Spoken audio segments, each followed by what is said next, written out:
Hello students, today we are going to study computer of class 5th chapter number 3. So open your book and open chapter number 3 Microsoft PowerPoint 2010.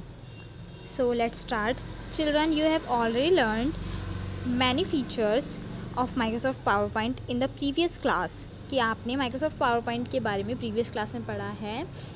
आपने I think आपने नहीं पढ़ा है, ठीक है, क्योंकि हमारे लास्ट ईयर बुक्स डिफरेंट थी, ठीक है, तो इस वजह से आप नहीं पढ़ा है आपने. सो कोई बात नहीं, हम लोग इसको स्टार्टिंग से समझेंगे, ठीक है. Microsoft power point is A component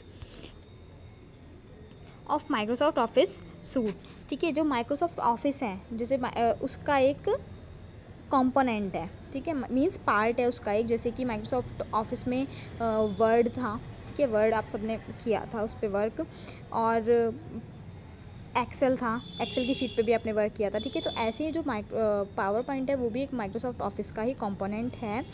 it enables you to make effective and appealing presentation by adding text, diagrams, scans, images, clip arts, sounds, colours, designs and animated special effects. ये आपकी presentation को बहुत ज़्यादा effective बनाता है, ठीक है.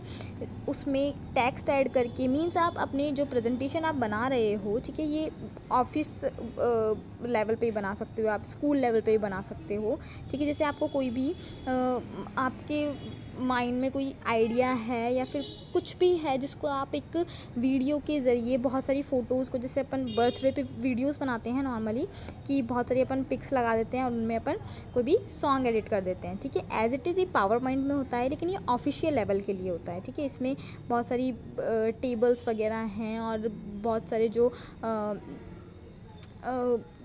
Pyramid है, ठीक है, इनके अकॉर्डिंग कि कहाँ क्या ज़्यादा है क्या कम है, ठीक है, इसके अकॉर्डिंग आप इसको समझा सकते हो अच्छे से. और जो प्रेजेंटेशन है आप इसको ज़्यादा इफेक्टिव अपीलिंग कैसे बनाएंगे, इसमें टेक्स्ट ऐड करके, ठीक है. आपको कोई भी टेक्स्ट ऐड करना है वो आप टेक्स्ट ऐड कर सकते हो, डायग्राम्स ऐड कर सकते हो, ठीक है. स्कैन इमेजेस स्कैन करके आप ऐड कर सकते हो, क्लिप आर्ट्स ऐड कर सकते हो, आप साउंड ऐड कर सकते हो, आप अपनी ओन वॉइस भी सेव वो ऐड कर सकते हो इसमें. जैसे कि आपको जहाँ तक आपने कोई प्रेजेंटेशन के लिए वॉइस है वो आपने ऐड कर दी, उसके बाद आप चाहते हो कि आप खुद के मन से आपका ओन आइडिया उसमें ऐड करना चाहते हो तो आप वो भी ऐड कर सकते हो. कलर्स ऐड कर सकते हो, डिज़ाइंस ऐड कर सकते हो और एनिमेटेड स्पेशल इफ़ेक्ट्स भी ऐड कर सकते हो, ठीक है. मींस कैसे कोई पिक्चर्स कैसे एंटर होगी, कैसे जाएगी, या फिर कितनी देर तक शो करानी है उसको, किस तरीके से शो करानी है, ठीक है, वो सभी आप कर सकते हो उसमें. Presentation is made of a collection of sites arranged in sequential manner to entertain, motivate, convey, persuade और impart information. कि ये जो presentation है वो एक बहुत सारी sequential बहुत सारी जो पेजेस हैं, ठीक है, जो बहुत सारे पिक्स हैं उनको एक अरेंज करती है, ठीक है, एक सिक्वेंशियल मैनर में अरेंज करती है, जिससे कि आप उससे एंटरटेन हो सकते हैं, मोटिवेट हो सकते हैं. मींस कोई बड़े से बड़ा भी कोई प्रोजेक्ट वर्क है या फिर कुछ भी मीटिंग वगैरह में जो प्रोजेक्ट वर्क यूज़ होते हैं, उसके लिए आप कोई बड़ी से बड़ी फाइल भी बना सकते हो, लेकिन उसको इस तरीके से आप उसको प्रेजेंट कर सकते हो कि किसी को बोरिंग भी ना हो, ठीक है, वो एंटरटेन भी लगे, और जो आपका मकसद है, आपका मेन मोटो है किसी को समझाने का, जो आप समझाना चाह रहे हो वो भी उसको अच्छे समझ में आ जाए. कन्वे करना, परसुएड करना, इम्पार्ट इन्फॉर्मेशंस को. अ slide is like a page. उसमें क्या होती है, जैसे आप वर्ड में यूज़ करते हो तो वर्ड में तो आप पेज पर टाइप करते हो, ठीक है, उसमें भी वाइट कलर की ही एक स्लाइड आती है, बट उसको पेज ना कह करके वहाँ पर हम कहते हैं स्लाइड, ठीक है. स्लाइड एक पेज की तरह है in a presentation that displays a brief information you want to communicate with your audience. जो स्लाइड है वो एक पेज की तरह होती है जो कि दिखाती है, बहुत सी ब्रीफ इंफॉर्मेशन दिखाती है आपकी ऑडियंस के साथ कम्युनिकेट करने के लिए, जो आप अपनी ऑडियंस के साथ कम्युनिकेट करना चाहते हो उसके लिए. These slides are grouped together in a sequence to from a slide show. कि ये क्या होती हैं, जैसे स्लाइड शो मीन्स होता है जैसे आपने कोई वीडियो बनाई, ठीक है, बर्थडे वीडियो बनाते हैं उसमें स्लाइड शो, जैसे एक के बाद एक पिक्चर्स आती हैं, 1 बाय 1 पिक्चर्स आती हैं, तो इसी तरीके से इसमें भी स्लाइड शो होगा ऑन पिक्चर्स का। जो भी आप पिक्चर्स लगा रहे हो, जो भी आप डायग्राम्स लगा रहे हो, टेक्स्ट वगैरह लगा रहे हो, ठीक है, उन सभी का एक सीक्वेंस में स्लाइड शो होगा। Slide show is a presentation of series of slides on a projection screen और electronic display device displayed in sequence. की जो स्लाइड शो है वो एक सीरीज़ है प्रेजेंटेशंस की जो प्रोजेक्टर स्क्रीन पर 1 बाय 1 शो होती है, ठीक है। PowerPoint is a powerful communication tool use to present our views and ideas effectively through visual aids. कि पावर पॉइंट एक पावरफुल कम्युनिकेशन है, ठीक है, जो हमारे और ऑडियंस के बीच कम्युनिकेट करने के काम आता है, ठीक है। मतलब जो आपके जो आइडियाज़ हैं जिनको आप बोलकर नहीं समझा सकते उनको आप इन प्रेजेंटेशन के थ्रू समझा सकते हो।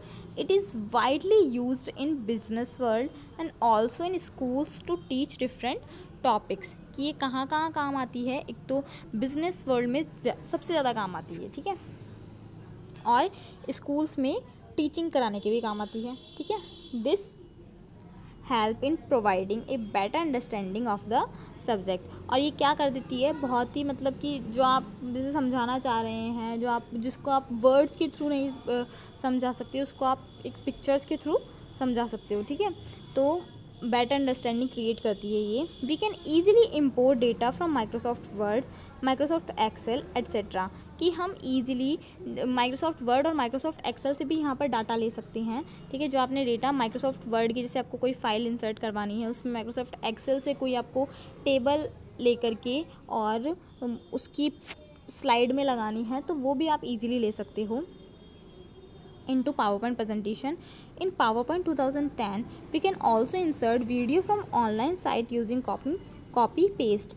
कि 2010 PowerPoint 2010 में हम लोग ऑनलाइन वीडियोस भी कॉपी और पेस्ट करके उसको प्रेजेंट कर सकते हैं, उसको ऐड कर सकते हैं, इंसर्ट कर सकते हैं। We can generate hand out material and speakers notes after creating a presentation. की हम लोग जो आपके जो स्पीकर्स, जो आपके नोट्स वगैरह हैं या फिर आपके जो हैंड आउट मटेरियल है उसको भी इंसर्ट कर सकते हो, ठीक है। प्रेजेंटेशन क्रिएट करने के बाद उसमें ऐड कर सकते हो। PowerPoint 2010 gives us ability to broadcast a slideshow, allowing us to upload our presentation using the free PowerPoint broadcast service। की PowerPoint 2010 हमें एबिलिटी देता है ब्रॉडकास्ट और स्लाइड शो, हमारा स्लाइड शो ब्रॉडकास्ट करने के लिए, अलाउइंग अस टू अपलोड और प्रेजेंटेशन, हमें अपलोड करने के लिए हमारी प्रेजेंटेशन को using the free PowerPoint broadcast service. Free PowerPoint broadcast service के ज़रिए हम लोग उसको प्रेजेंट कर सकते हैं, ठीक है। अब है पावरपॉइंट को स्टार्ट कैसे करेंगे। सबसे पहले आप जैसे आप वर्ड ओपन करते हो, सबसे पहले आपको ये स्टार्ट बटन पे जाना है। Click on the start button, then select all programs, then select Microsoft PowerPoint 2010, okay.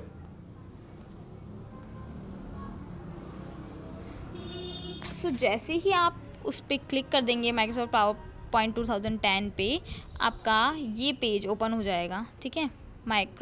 On starting PowerPoint, a blank presentation named presentation with a title slide appears, ठीक है। जैसे ही आप PowerPoint को ओपन करते हो तो आपको ये वाली स्लाइड ओपन हो जाएगी जिसमें ये ऑप्शंस होंगे, click to add title, click to add subtitle, ठीक है। यहाँ पर टैब्स हैं, ये तो आप सभी जानते हो, ये file tab, home tab, insert tab, design tab, transition, इन सभी को बोलते हैं टैब बोलते हैं, ठीक है। यहाँ पर जो भी आप जैसे जैसे जितनी स्लाइड्स इंसर्ट करवाते जाओगे वो स्लाइड यहाँ पर आपको शो हो जाएगी। अभी आप ये भी इसमें 1 स्लाइड इंसर्ट हो ही रखी है, इसलिए यहाँ पर 1 स्लाइड शो हो रहा है। बाकी आप जितनी स्लाइड शो करोगे वो आपको यहाँ पर शो हो जाएगी, ठीक है। डायलॉग बॉक्स लॉन्चर, ग्रुप्स हैं, पैराग्राफ ग्रुप, ड्राइंग ग्रुप, ठीक है।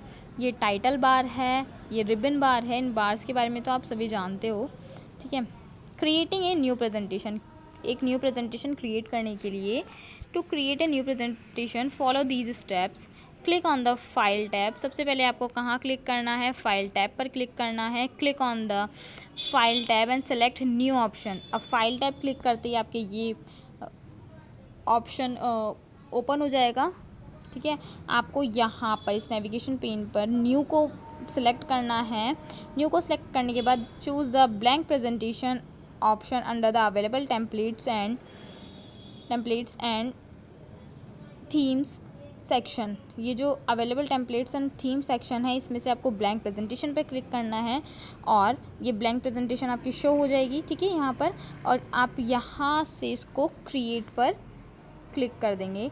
Click on the create button. Create button पर क्लिक कर देना है। The slide displays the dotted rectangular boxes called placeholder, ठीक है। A blank presentation uses the default setting for text and colour. कि blank presentation है वो default setting for text and colour के लिए। Click on the layout button in the slide group on the home tab. Home tab पर से आप layout button पर slide group में लेआउट बटन पर क्लिक करोगे। Tab and select the desired layout from the display list. और वहाँ से आप जो भी आप लेआउट वगैरह चाहते हो वो डिस्प्ले कर सकते हो। Add new text in the place holder of the slide. अब मान लीजिए आपको उसमें तो आ रहा था जैसे ऐड टाइटल, सब टाइटल आ रहे थे, ठीक है। यहाँ लेआउट में जाकर के आप ब्लैंक पेज भी ले सकते हो कंपैरिजन करने के लिए। अगर आपको कहीं कंपैरिजन करना है तो आप इस पर क्लिक करोगे। अगर आपको टाइटल और कंटेंट लिखना है तो आप इस पर क्लिक करोगे। सेक्शन हेडर लिखना है तो इस पर क्लिक करोगे। आपको बिल्कुल ब्लैंक प्रेजेंटेशन चाहिए, मीन्स यहाँ पर आपको कोई सिर्फ पिक्चर ही ऐड करनी है तो आप ब्लैंक पे क्लिक कर दोगे, ठीक है। तो that's enough for today. So bye bye and revise it, okay.